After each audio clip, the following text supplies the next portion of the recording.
உயிருக்கு உயிரா காதலிச்சேன். அதான் நான் குடிக்கிறதுக்கு காரணம். அதை மறக்கிறதுக்காக தான் தினமும் குடிச்சிட்டு வரேன்.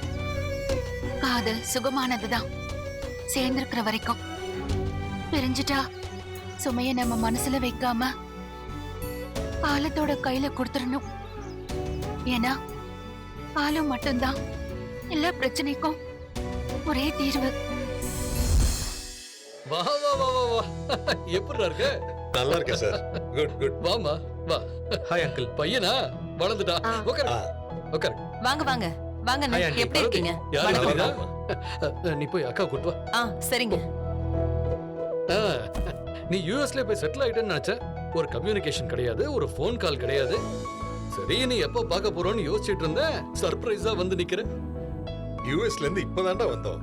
சரி, அதனாலதான் உன் பசங்க கல்யாணத்துக்கு வர முடியல. சாரிப்பா. என்னைய சாரி எல்லாம் கேட்டுக்கிட்டு இதுக்கெல்லாம் போய். ஆமா, உங்க அக்கா எங்க?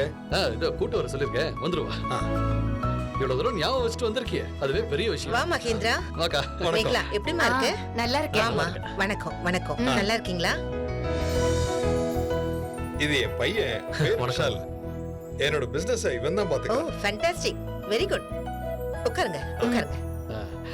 இது இவன் என் பொண்ணு ரம்யா. வணக்கம் அங்கிள். சின்ன பிள்ளையில பார்த்தது. நல்லா இருக்கியாமா?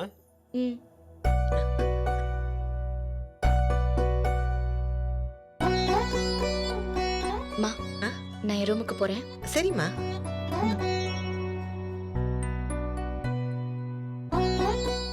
அக்கா உட்காருங்க. சரிப்பா. நல்லது. அப்புறம் என்ன விசேஷம்? இன்விடேஷன் கொடுக்கலான்னு வந்திருக்கோம். என்ன என்ன இன்விடேஷன்? யூஎஸ்ல ரன் ஆற பிசினஸ்க்கு இங்க ஒரு யூனிட் ஆரம்பிக்கிறோம். இங்க ஸ்பேர் பார்ட்ஸ் மேனுஃபேக்சர் பண்ணி எக்ஸ்போர்ட் பண்ணலாங்கிற ஐடியா. Very good. இனாகிரேஷன் ஃபங்க்ஷனுக்கு கட்டாயம் நீங்க எல்லாரும் வந்துடணும். நிச்சயமா. கண்டிப்பா வரும். Thank you. Congratulations. Thank you. நல்ல முயற்சி. இந்தாக்கா. கண்டிப்பா கண்டிப்பா எல்லாரும் ஃபேமிலியோட வந்துடணும். கண்டிப்பா ஃபேமிலியோட வந்துடுறோம். ரொம்ப சந்தோஷம். அக்கா, கிளம்பு. வாங்க. நீ வா, வா. வரேன்.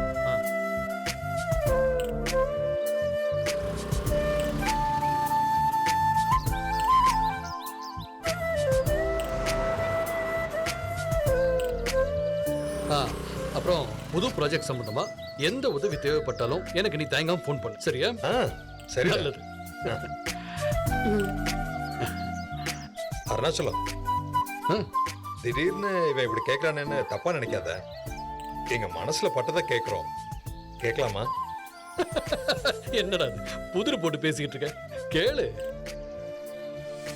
தேவியோட பொண்ணு ரம்யா இருக்கால்ல, அவளுக்கு வரன் பாக்குறீங்களா? ஆமா, பார்த்துக்கிட்டே இருக்கோம். ஏன்? எங்களுக்கு அவளை பார்த்தோன்னே ரொம்ப பிடிச்சு போச்சு. எங்க பையன் விஷாலுக்கு ரம்யாவை கேட்கலான்னு இருக்கேன். ரொம்ப சந்தோஷமா இருக்குடா. உன் பையனுக்கு என்னடா ராஜா மாதிரி இருக்கா. இவனை கல்யாணம் பண்ணிக்க ரம்யா கொடுத்து வச்சிருக்கணும். உன் வீட்டுக்கு அப்ப மருமகளா வரானா அதை விட வேற என்ன சந்தோஷம் வேணும்? இருந்தாலும் இந்த விஷயத்துல முடிவெடுக்கிற அதிகாரம் எனக்கு இல்ல. தேவி அக்கா தான் இந்த விஷயத்துல முடிவெடுக்கணும். நான் தேவி அக்கா கிட்ட பேசுறேன். சரி, முடிஞ்ச வரைக்கும் உனக்கு பாசிட்டிவாவே பதில் சொல்றேனே. என்ன? ஓகே, சந்தோஷம். என்ன? சரி சரி, வரோம். வாங்க வரோம். வரோம். போயிட்டு வாங்க. வாங்க போலாம்.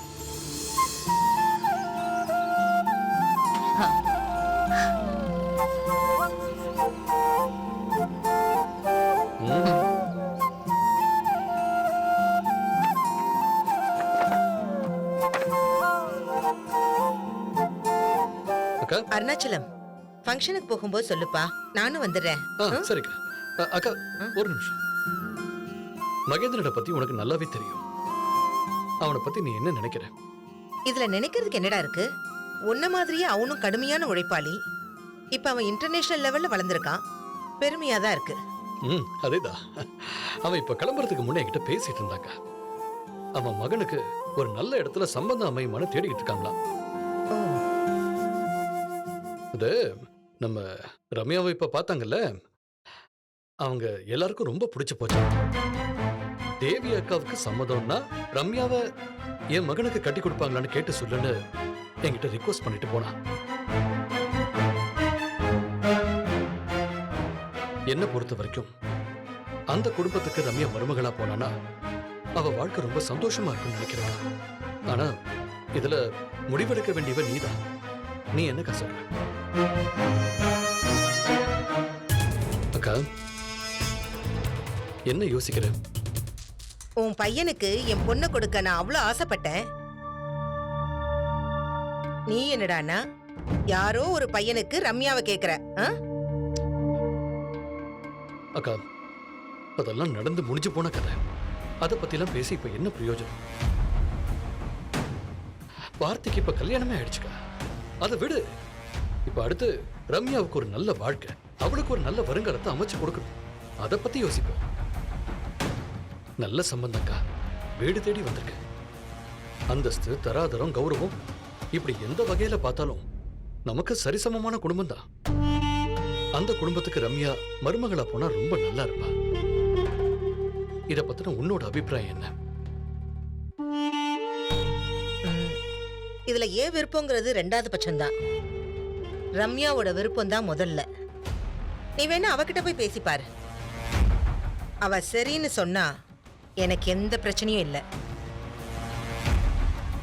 ஆனா அவ இதுக்கு முழு மனசோட சம்மதிக்கணும்.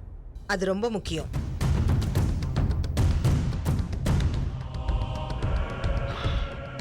அக்கா, ரம்யாவோட பிடிவாதத்தை பத்தி நம்ம எல்லாருக்குமே நல்லா தெரியும்.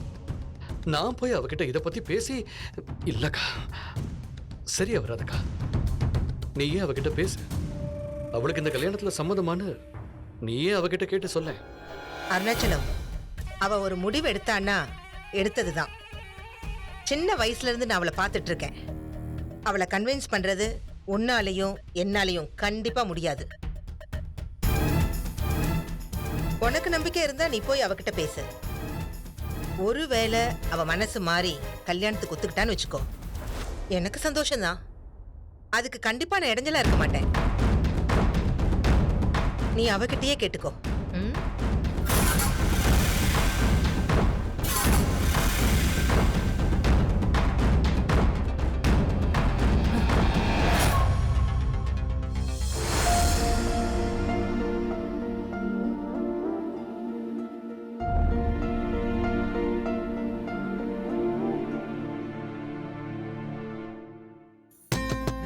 ரம்யம்மா, மாமா, ஒரு முக்கியமான விஷயம் பேச வேண்டியிருக்குடா. அக்கா கிட்ட பேசுனேன், உங்ககிட்டயும் பேச வேண்டியிருக்கு. ஒருவேளை நீ பிஸியா இருந்தாலும் நான் அப்புறமா வரேன். ஆ? இல்ல மாமா, பரவாயில்ல, வாங்க பேசலாம்.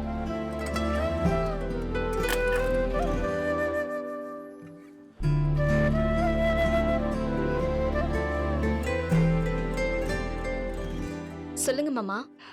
ரம்யம்மா, என் ஃப்ரெண்டு மகேந்திரன் வந்திருந்தான்ல.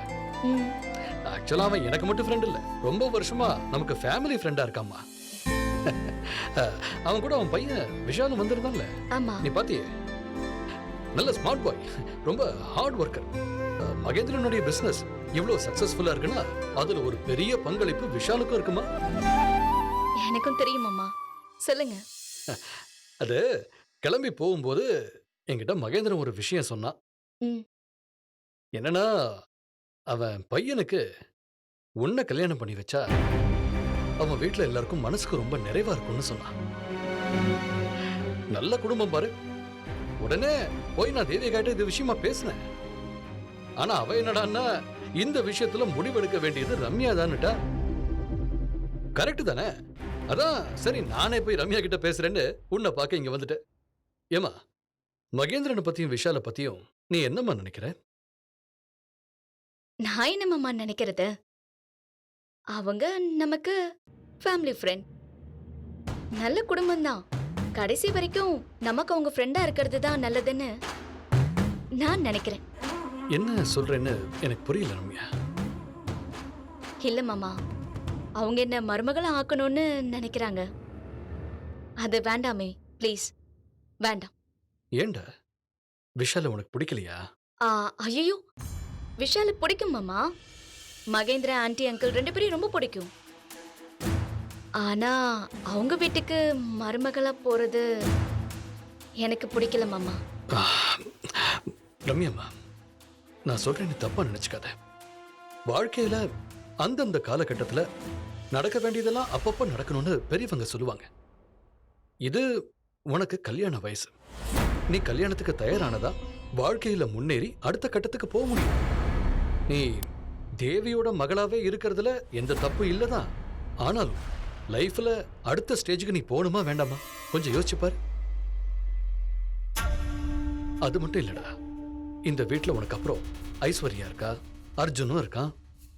நீயே கல்யாணம் ஆகாம இருந்தீன்னா அது எங்க எல்லாருக்கும் எவ்வளவு பெரிய சங்கடம். அதோட ஒரு குடும்பம்னு இருந்துச்சுன்னா அதுல தொடர்ந்து ஏதாவது ஒரு நல்லது நடந்துகிட்டே இருக்கணும். இதோ இப்ப கூட பார்த்திக்கும் ஜீவாவுக்கும் கல்யாணம் முடியலையா? அதுல கூட அவங்க கல்யாணத்துக்கு முன்னாடி உன் கல்யாணம் முடியலைங்கிறது இங்க எல்லாருக்குமே ஒரு பெரிய வருத்தம் தாண்டா. அந்த குற்ற உணர்ச்சியில இருந்து நாங்க யாரும் இன்னும் வெளியே வரல. அதுக்காக சொல்றேன்.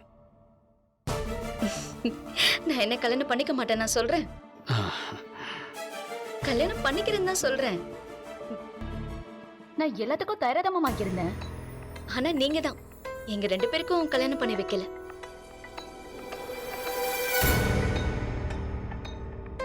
இப்போ யாரையும் என்ன கல்யாணம் பண்ணிக்க சொல்றீங்க. நான் பண்ணிக்கலன்னு உடனே நீங்க வருத்தப்படுறீங்க. இது என்ன மாமா நியாயம்? ரம்யா, நான் உன் வருங்காலத்தை பத்தி பேசுறேன். நீ நடந்து முடிஞ்ச விஷயத்தை பத்தி சொல்லிக்கிட்டு இருக்க. எது மாமா நடந்து முடிஞ்ச விஷயம்? பார்த்தி மாமா காவியா கழுத்துல தாலி கட்டிட்டா எல்லாம் நடந்து முடிஞ்சிருச்சா? இன்னும் எதுவும் முடியல மாமா. பார்த்தி மாமா வேற ஒரு பொண்ணுக்கு புருஷனா ஆயிட்டதால அவர் மேல நான் வச்ச காதல் துளி அளவு கூட குறையல மாமா. இது 15 வருஷ காதல் மாமா. இது இப்ப வரைக்கும் அப்படியே தான் இருக்கும். ரம்யாமா, உன் மனசுல அவன் இருக்கான். ஆனா அவன் மனசுல நீ இருக்கணும் இல்லையா? அவன் தான் ரொம்ப தெளிவா உன்னை அவனால மனைவியா ஏத்துக்க முடியாதுன்னு சொல்லிட்டானேம்மா. நான் உன்னை கேட்டா பதில் சொல்றீங்களா மாமா? அப்படி பார்த்தா பார்த்தி மாமா விருப்பப்பட்டா காவியா கழுத்துல தாலி கட்டினாரு இல்ல இப்ப காவியாவோடது சந்தோஷமா வாழ்ந்துகிட்டு இருக்காரு.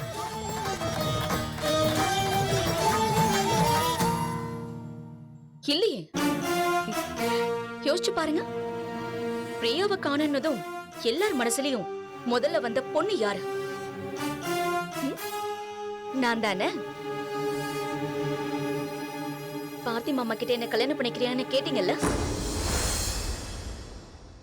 அதுக்கு சம்மதம்னு மனசார அன்னைக்கு சொன்னாருல்ல, அது இல்லைன்னு சொல்ல போறீங்களா மாமா?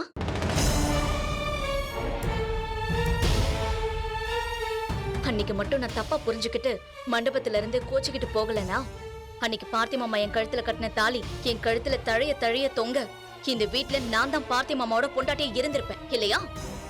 சொல்லுங்க மாமா. இப்போ ஒண்ணு கெட்டு போகல மாமா.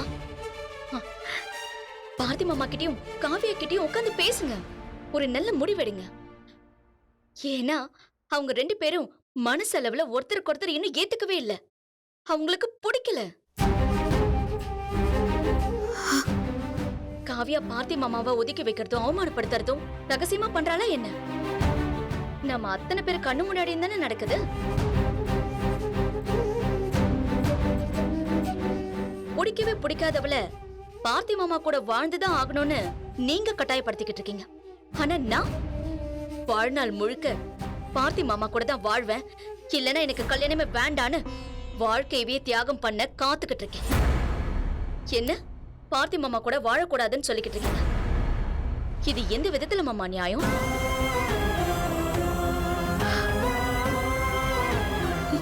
சொந்த மக மாதிரி உன்னை என் தோள்ல தூக்கி போட்டு வளர்த்திருக்க. அந்த பாசத்தினாலதான் இன்னும் நான் பொறுமையா இருக்க ரம்யா. ஆனா என் பொறுமைக்கும் ஒரு எல்லை உண்டு. இன்னொரு தடவை என்கிட்ட இந்த மாதிரி பேசாத. அப்போ நானும் சொல்றேன், இனி என் கல்யாணத்தை பத்தி என்கிட்ட வந்து பேசாதீங்க. ஏன்னா பார்த்தி மாமா மேல நான் வச்சிருக்கிற காதல் 1 வருஷ காதல் 2 வருஷ காதல் இல்ல மாமா. எனக்கு நினைவு தெரிஞ்ச நாள்ல இருந்து பொத்தி பொத்தி வச்ச காதல்.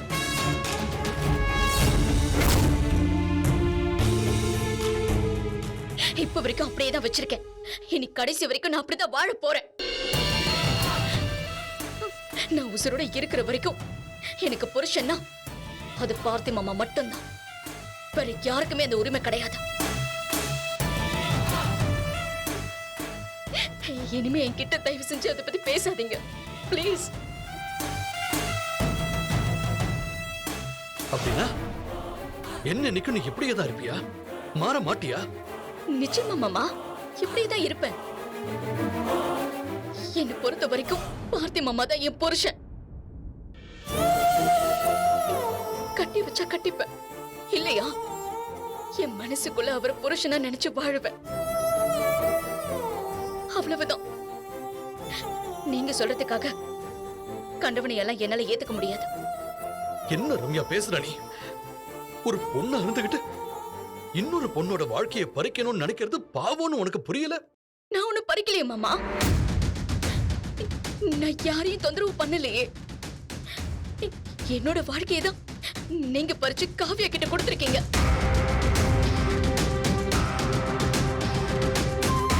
உண்மையான குற்றவாளி நான் இல்ல, நீங்க தான்.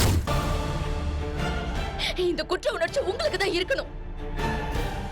என் சந்தோஷத்தை நிம்மதிய வாழ்க்கைய பறிச்சு இன்னொருத்திக்கிட்ட கொடுத்துட்டு என்ன பரிதவிக்க வச்சுட்டு இப்ப என்ன சமாதானப்படுத்துறதுக்காக வேற ஒரு கல்யாணம் பண்ணி வைக்க நினைக்கிறது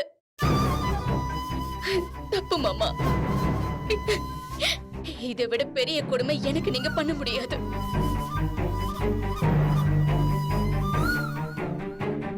மாமா ப்ளீஸ் புரிஞ்சுக்கோங்க.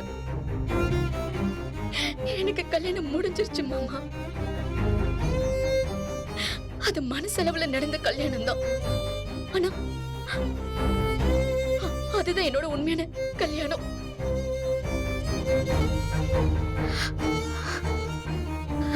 பார்த்தி மாமா ஏற்கனவே என் மனசுல என் புருஷன் தான், என் புருஷன் தான்.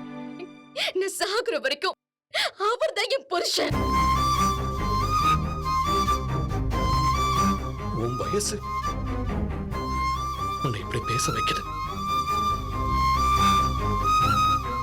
ஆனா நீ சிந்திக்கிறது எவ்வளவு தூரம் தப்புங்கிறத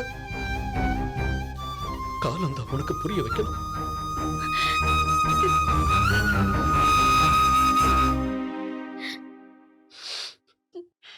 புரிய வைக்கும்.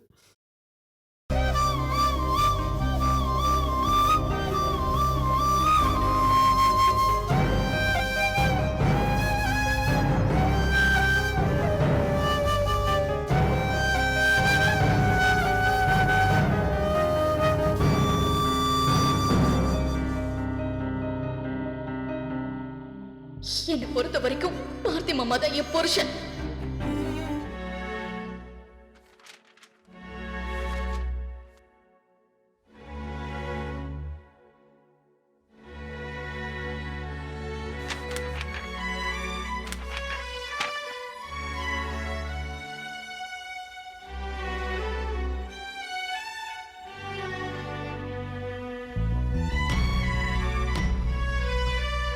ஏய், வா காவியா, உட்கார். நான் உங்ககிட்ட கொஞ்சம் பேசணும். ம், சொல்லு காவியா. சாரி, அன்னைக்கு நீங்க எனக்காக வெயிட் பண்ணிட்டு இருந்தீங்க. நான் சாப்பிட்டுட்டு வந்துட்டேன். அதனால என்ன காவியா, இன்னைக்கு டின்னரை நம்ம சேர்ந்து சாப்பிட்டா போச்சு. நான் ஓப்பனா கொஞ்சம் உங்ககிட்ட பேசணும். ஆ, எதுவா இருந்தாலும் பேசலாம் காவியா. இந்த கல்யாணத்தை என்னால சுத்தமா ஏத்துக்கவே முடியல.